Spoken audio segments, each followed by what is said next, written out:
Am I focused? Are you? I don't know. Cool. Does he look good over there, boss? Awesome.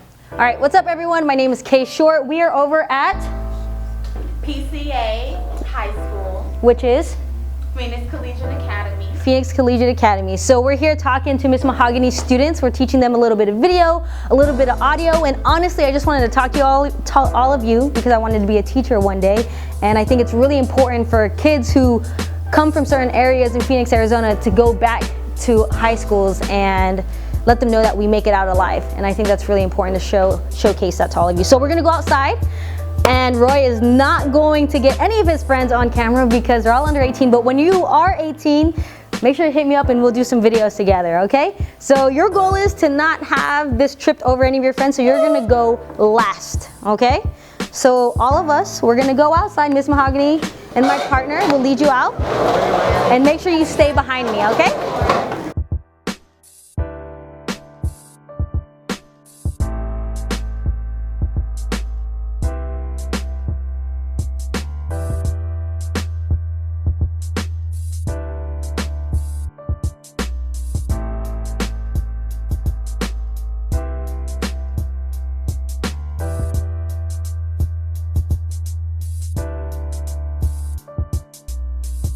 I had this idea back last summer. I was at Coachella. Anyone know what Coachella is?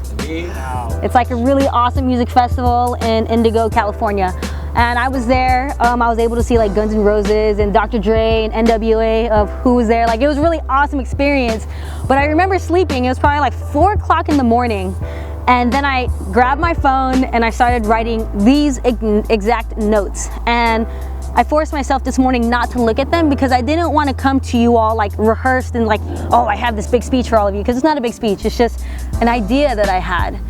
It's something that I wrote down and something I wanted to share with all of you because I thought it was crazy that 4 o'clock in the morning at Coachella surrounded by amazing people, amazing music, amazing experience, and all I could think about was having an opportunity like this. Like, all I could think about was just talking to students, you know, talking to people that were just like me when I used to sit in those desks and listen to awesome teachers like Miss Mahogany and some not so awesome teachers that were really boring, you know. And so this is what I wrote, and like I said, I haven't looked at these notes since Coachella. So this is back in June or July of last year. So if it sounds a little crazy, it probably is, but this is something that, like, I was just laying there just like writing this for all of you. So literally for all of you, like not knowing why we're meeting right now, right? Miss Mahogany can have another group of 10 students. It could be anybody else. You all could be listening to somebody else, but for whatever reason why you're the one sitting here in front of me, for the reason why I'm meeting all of you, I think is really important to have your full attention, okay? All right, so, and it says, quote, "Sitting at Coachella thinking about this idea and all of you, knocked out.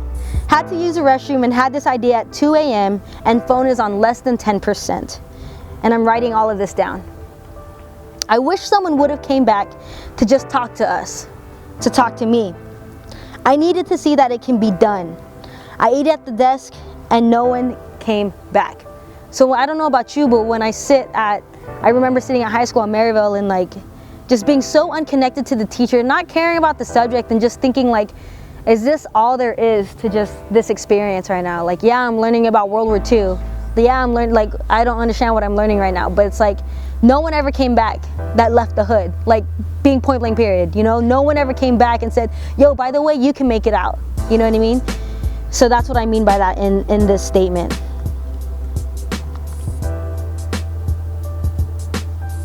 Everything I say, I put on the table. And what I mean by that, it's like, I'm gonna put this on the table. You don't have to believe me. You don't have to think it's true. You don't have to think anything of it. I'm not gonna be a teacher like, you have to learn this because I'm the teacher. I'm saying, I'm putting this on the table and it's your choice if you wanna take it or leave it. So if it doesn't speak true to you, cool. If it does, even better, and we'll continue the conversation.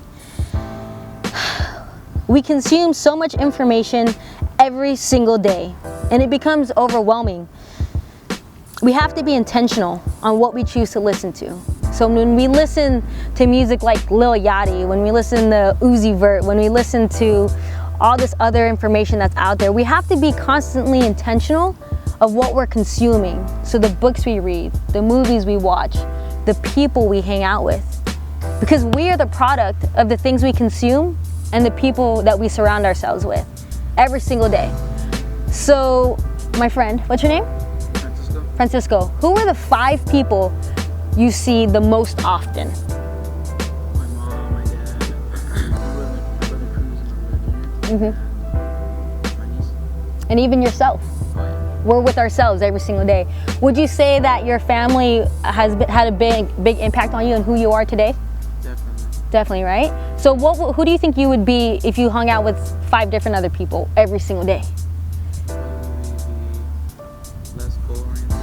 Probably have different goals and just think about it. Exactly, and I think that's something that we have to be honest with ourselves, because when I was in high school at Maryville, I was hanging out with, I'm not saying I was hanging out with the cool kids, because I wasn't a cool kid. I wasn't no jock. I wasn't like all this stuff that people get all excited about. Like, I was just this kid that I liked hanging out with the teachers, you know what I mean? Because I felt like they knew a lot more than I did. You know, a lot of times we sat there and like, oh, I know everything. Like, I didn't know anything, you know? And I think it's really important to connect with teachers who come back. Cause like me and Miss Mahogany were talking and like, yo, like we already know teachers don't make enough money, but like to choose this as our life's work to give back to students, like that takes a lot. You know what I mean? Like anyone can be rich, anyone could own a business, and anyone can make money for themselves and only care about themselves. But to live a life of serving others takes a lot of courage, because a lot of times you don't get people's attention. You know what I mean? Money is what gets people's attention, and that's unfortunate because of what we see in the daily news, in the music that we listen to, in the books that we don't read, unfortunately, to the YouTube videos that we're watching. You know, we see all this nice stuff, but what are they doing for other people? You know what I mean?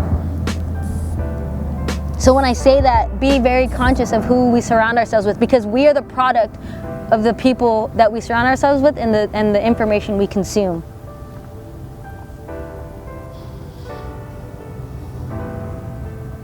So everything I say is because someone said it to me, and I chose to keep it, because it spoke true to me, and this is my truth so far. It'll change, but right now, this is what makes sense to me. So I think when I was writing this at 2 a.m., I was thinking of my family and what they were teaching me, and what my siblings were teaching me, and how I automatically believed it because it was my family. They get credibility because they're my family. But sometimes we have to understand that our family is human too, and they consumed other information and what they wanted to consume too. But I think we have to be conscious and aware that they're human, and that when we grow up, we get to choose what we want to believe. You know, and just because it comes from people that are close to us or raised us doesn't mean it's always true, and that we have to find our own truth. Right now, we live in a world of endless information, and so we get overwhelmed really quickly. And so I think it's important to choose what speaks true to us, because what speaks true to her and what speaks true to him is completely different, because of our experiences, because of the way we grew up, because of the people we hang out with.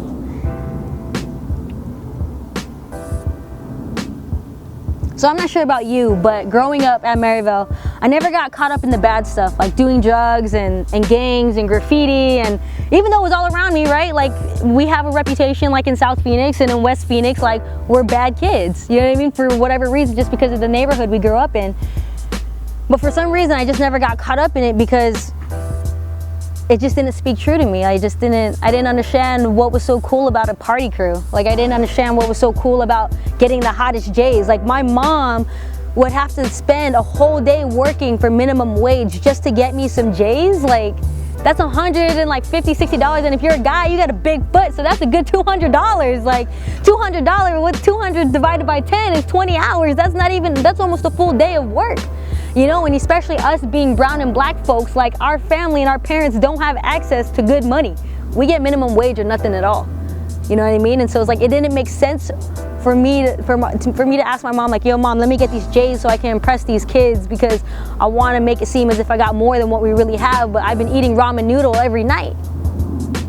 And it didn't make sense to me. So it didn't make sense for me to hang out with the kids with the coolest shoes, because that's not who I was, and that's not where my family came from. And I hated the idea of penny pinching my parents for something that wasn't going to matter the next year because the 7s were going to come out, or the 8.5s. Like I didn't get it, you know? So I think we have to understand, again, the people we surround ourselves with, like, is it even worth it?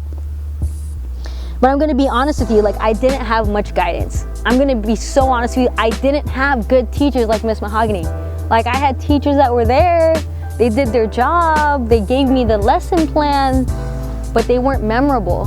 They didn't care about me and the life that I lived like she does about all of you. Like, she was telling me about all of you before y'all got in there, and I was like, dang, like, you're really invested. Of course, I was thinking to myself, you know, but she was able to give me more information than any other teachers ever could say about me, you know? And I think it's important because there's a lack of role models in entertainment, right? There's a lack of role models in our lives, you know, because we're human. But when you have someone good like Miss Mahogany and other people in your life who are willing to take the time to get to know you and what you want to do, it's extremely important, because coming from the hood, we don't have a lot of it. A lot of times it's just a job to some people. You know what I mean?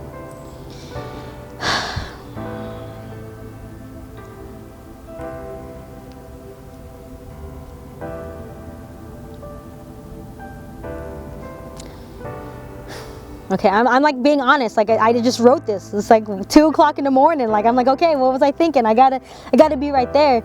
But I think a lot of times Miss Mahogany and I were actually just talking, and we were just talking about like being an adult and just like, what's the ultimate goal? Ever since we were younger, and I don't know about you, how many of you in kindergarten, they would ask you like, what do you want to be when you grow up? How many of you had that question asked of you?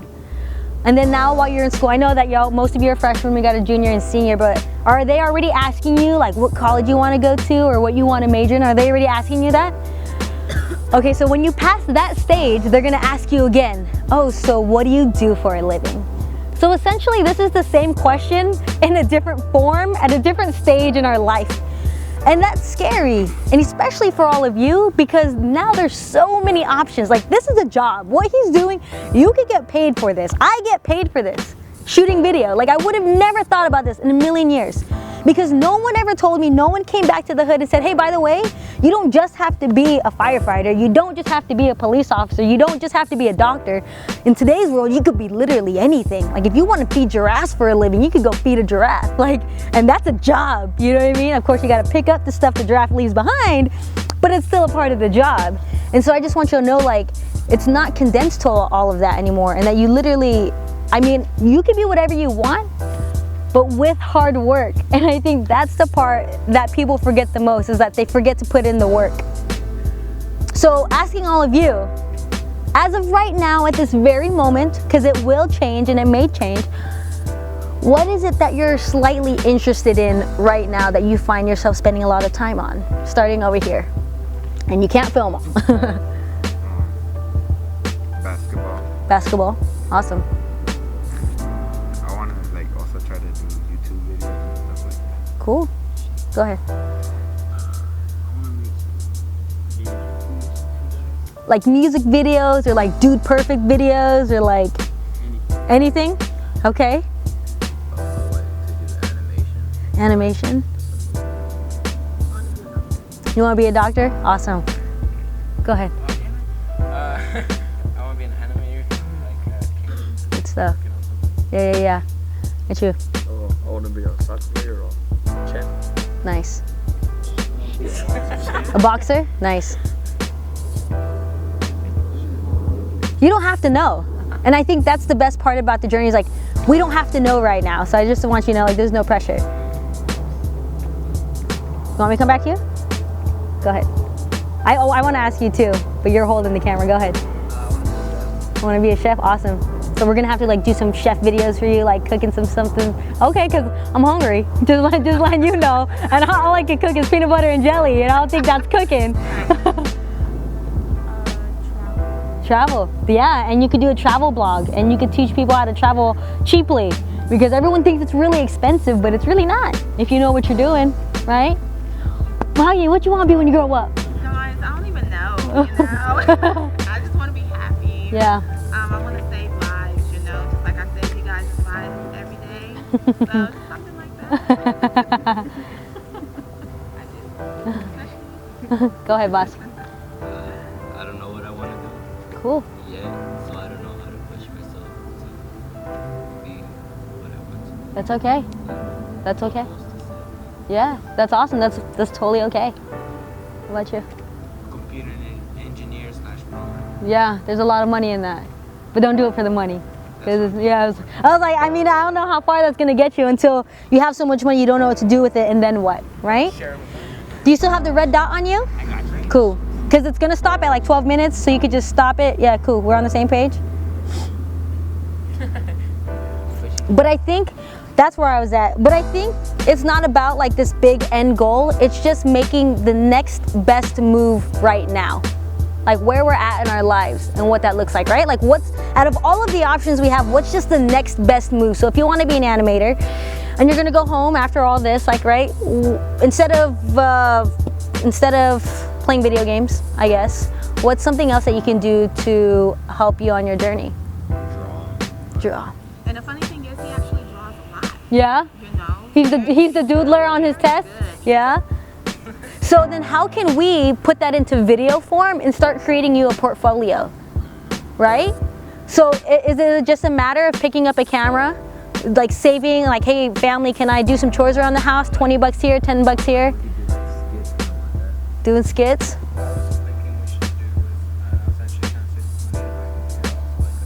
Mm-hmm.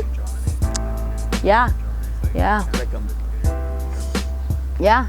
But like how awesome, like money like doesn't necessarily have to come from our family. Like what if you just went down the street to a restaurant and be like, yo, if like I clean up a few tables, if I bust a few tables, can I get like 20 bucks? You know what I mean? Like it doesn't have to be this thing where you have to go get a job and be 16. Like it could be making sure that you have parental permission, but be like, yo, can I just clean your barbershop for 50 bucks? You know what I mean? And like start creating those goals. Like how much does it take to buy that iPad? Probably like $1,000, right?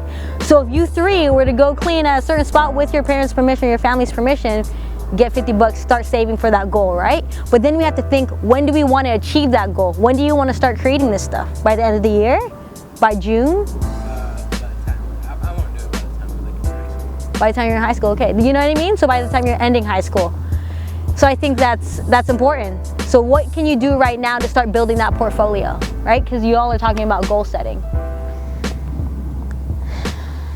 So like I said, like I wish I could have said I'm gonna rehearse this for you, but I'm not rehearsing it, you know? Like it's literally just what I thought about in the middle of the night. So it's just thinking about what's the next best move for what we have and who we are today. Instead of going home and playing video games, instead of going home, being on Instagram, instead of going home, going on Snapchat, instead of going home, watching other people live their lives, like watching your favorite celebrities live their lives. Why don't we live our lives and make our dreams come true, right? Like why don't we build our dream instead of giving money, building someone else's dream? Like you're buying Vans like right now, like you're buying Vans, like this is someone else's dream, you know? Like everything that you consume, that's someone else's dream that you're contributing to. And that's cool, that's great if they mess with you, if they're about you. But what if you're supporting a company that doesn't even care about your education, that doesn't even care about your community, but if anything, have probably exploited our families to some extent? And if not even our personal families, but maybe our ancestors, right? Like Cesar Chavez and what he had to do for people. So I think to be intentional about that and understanding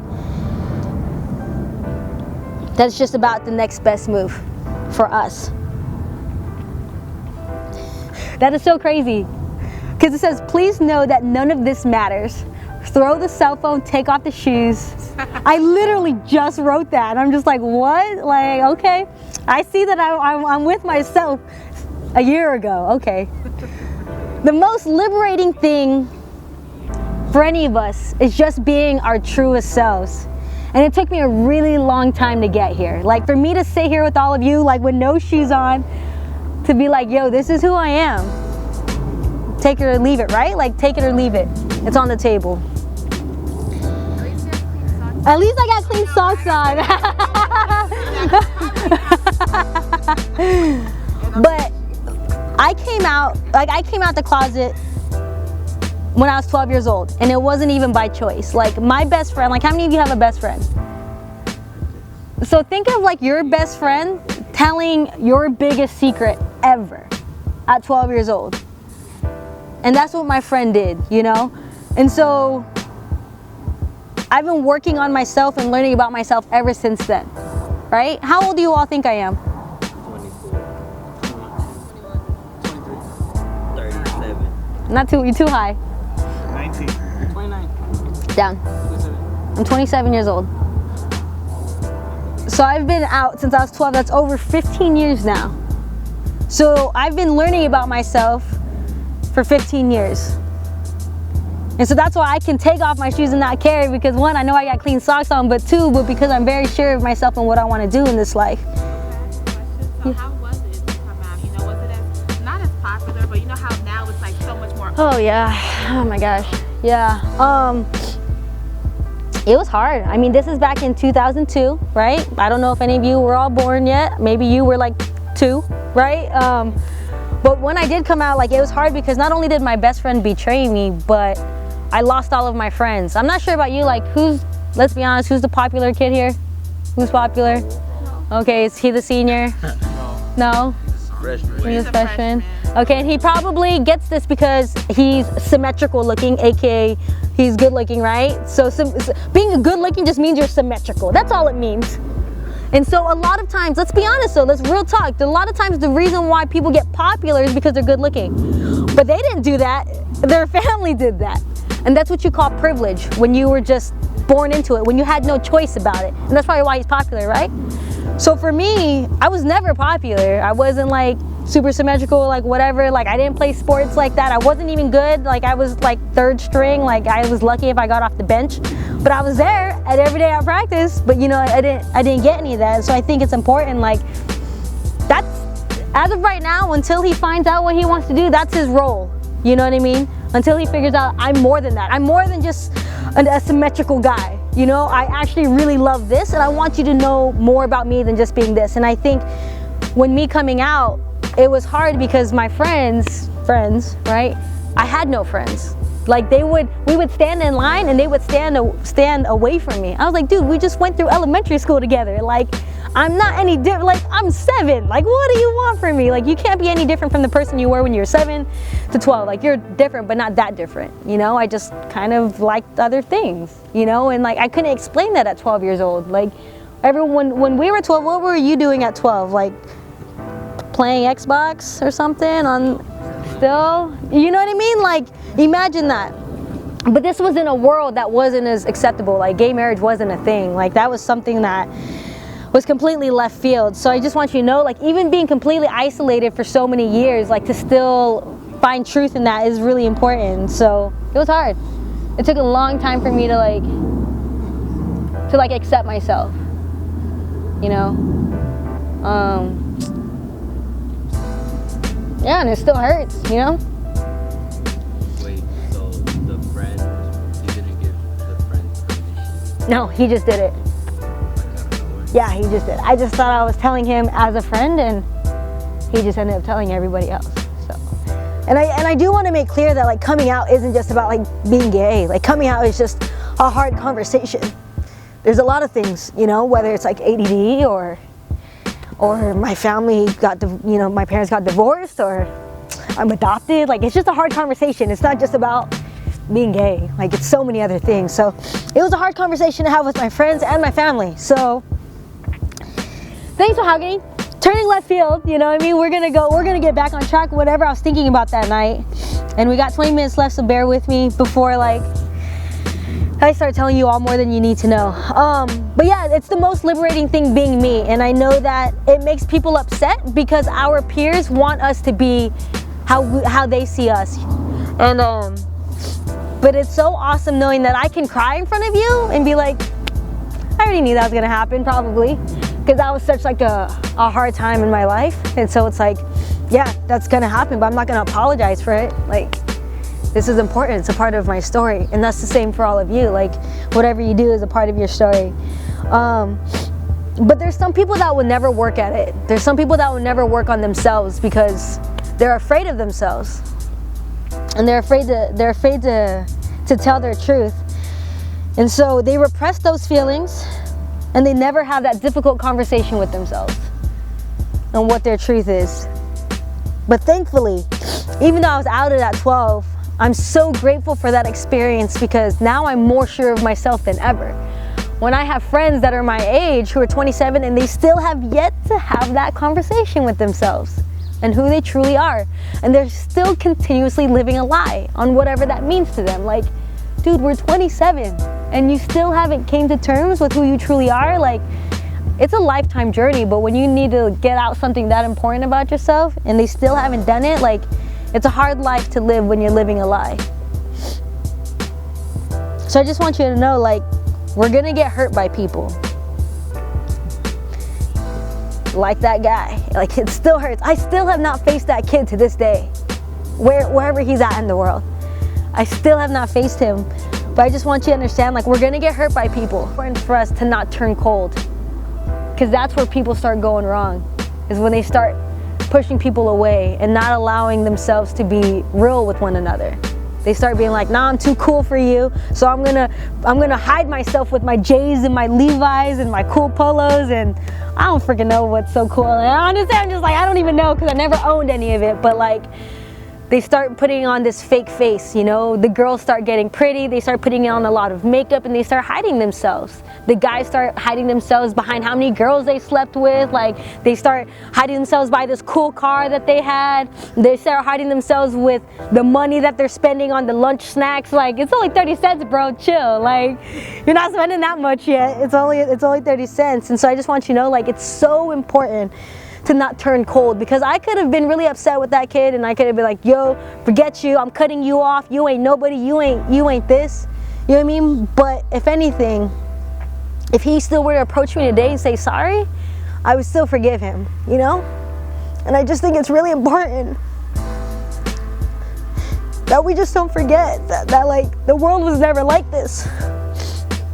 It's just everyone turned cold because they got hurt too much. And I just think it's important that when we get hurt, it's not to, if we turn cold, it's really honestly just hurting ourselves. Because I can tell you, like, when I turned cold for a little bit, it was lonely. I didn't have no friends. Even I already didn't have no friends then, but the one people that would try to like be cool with me, and they still were like, dude, like, why are you acting like that? That's not who you are. I'm like, what if you're gonna turn your back on me? What if you're gonna, you know, stab me in the back? Like, I can't trust anybody. And I realized it wasn't working. It didn't work.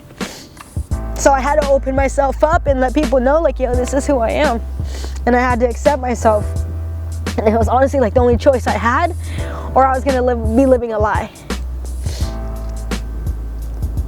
And so after all that, I learned all the dreams that we have, right?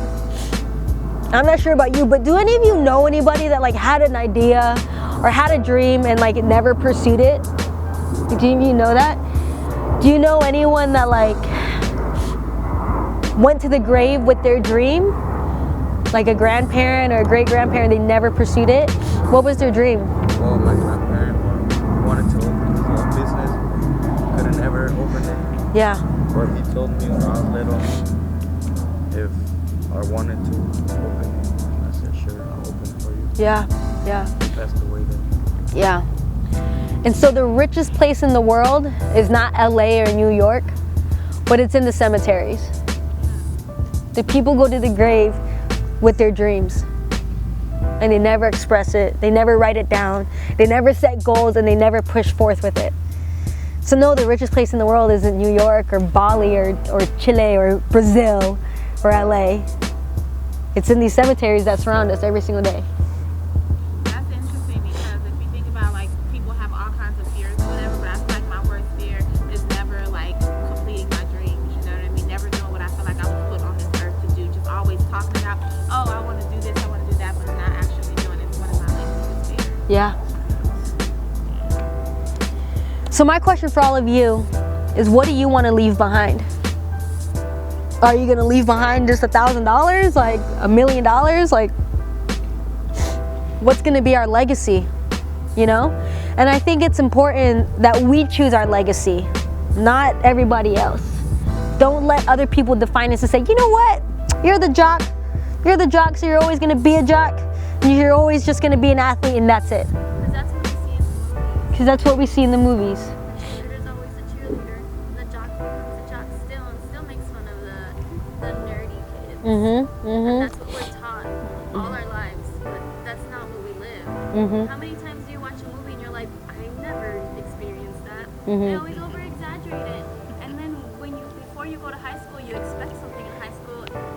not even it.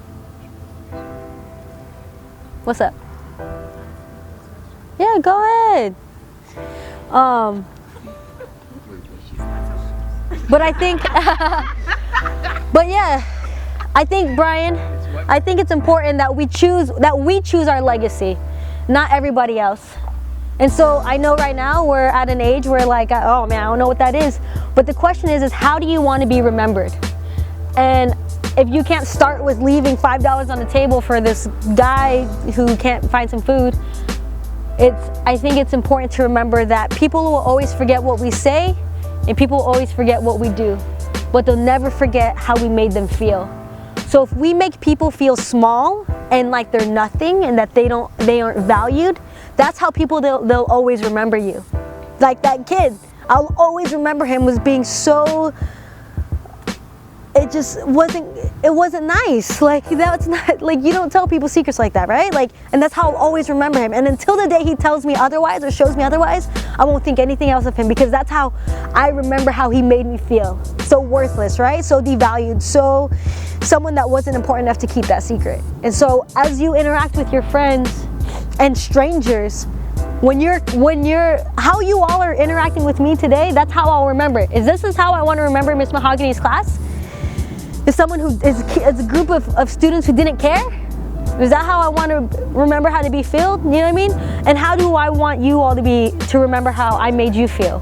You know what I mean? Like, yeah, I just completely put myself on the table, like my heart on the table for all of you. But it's like, that's me, I can't apologize for that. But if you're gonna be rude to me or something, that's how I'll remember you. And that's the same for all of your friends, right? So even if you can't give someone $1, the least you can do is be nice to them. Because we don't know what journeys we're all facing. I don't know what you're gonna have to go to when you go home, you know what I mean? Or if even you're going to a home, like I don't know that, you know, but at least in this interaction, you know, we made each other feel valued, right? And that we have each other's full attention. And I appreciate that, seriously. If you guys have any questions, feel free to ask. Yeah, if you do. I literally wrote this at 2 o'clock in the morning. Like, you're not gonna be the only students I tell this to because I knew it was for a reason, that I'm at one of the best experiences in the world and I was thinking about students. Like what? I should have been watching Guns N' Roses, but I wasn't. Because this is what kept me up at night. And I think that's important for all of us to remember. Like, what is it when we're like laying in our beds, like, what is it that really excites us and wants to wake up and get up and tackle it each day, you know? And for me, it was that. It's being here with all of you. So I really like appreciate you all like giving me your time and attention. Like legitimately, like I said, you're probably thinking about how many Instagram followers you have or how many likes you got on that last post, or like the next funny thing, like probably wish you could be Snapchatting this and be like, this girl's freaking crazy, like I don't know what she's doing type thing. But like I really appreciate like your attention so far. We have like 5 minutes left and then I just want to get through this because I haven't read it myself. I'm like, man, there must be something good in here, you know, like there has to be something that makes sense. So for the last 5 minutes, I'm just gonna finish this, and then if you have questions, cool. If not, cool too. Again, I just really appreciate your attention. Actually, I'm almost done. There was just a whole bunch of other notes. So, essentially for myself and what my legacy is, I just want to be another light in the world. As other people turn cold and turn dark and turn dim, and as other people try to dim our light, I want to remind you to not lose that light. Because the more that we are the light, the more that I could hopefully inspire one student at a time and be able to ignite that fire again and to remind you not to lose it. Because if I ignite a fire in one of you, that means you will ignite a fire in somebody else. But someone may think that I'm wasting my time coming back. Like right now, we could be doing anything. Like you have to be here. Sorry, not sorry. But I could be somewhere editing a video. I could be getting coffee with some billionaire. I can be at the radio station. I'm not sure if you all know, but I used to work at Power 98.3. Like I could be there right now making money. Like I could be on the radio right now. I could be doing anything else in the world, but I'm here with all of you because I think it's so important for us to come back. So you may think it's a waste of time, but for me, it's not. Because like I said, if I could just inspire one of you, just one, and even if it's none, then damn it, I did it someone here on freaking video camera. So whoever's out there watching this video, I really appreciate you for watching and having your attention right here. But I hope that you never forget this or this feeling, and understand that this is a part of my legacy. It's coming back. And I hope that my story can somehow be a part of yours one day in our lives. Just by sharing my story, you know? And I think that's important. It's like our story is our message and our story is our legacy.